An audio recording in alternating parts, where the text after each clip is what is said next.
नाशिक पुणे महामार्गावरती टोलनाका नव्यानं सुरू झालेला आहे, परंतु या टोलनाक्याचा निषेध नोंदवत आज काँग्रेसनं आंदोलन केलं आणि हा टोलनाका बंद पाडला। संगमनेर तालुक्यातल्या चंदनापुरी शिवारात असलेल्या टोलनाक्यावरती स्थानिकांना सूट मिळावी तसंच नोकरीमध्ये प्राधान्य मिळावं अशी मागणी यावेळेला केली गेली।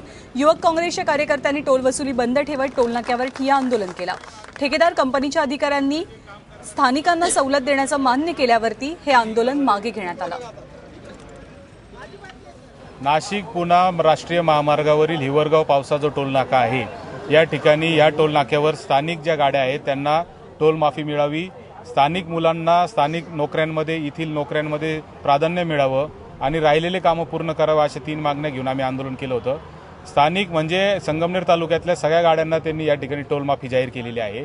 दुसऱ्याप्रमाणे 70 ते 75% स्थानिक मुलांना इथं नोकऱ्या देतील असं त्यांनी लेखी आम्हाला आश्वासन दिलेलं आहे।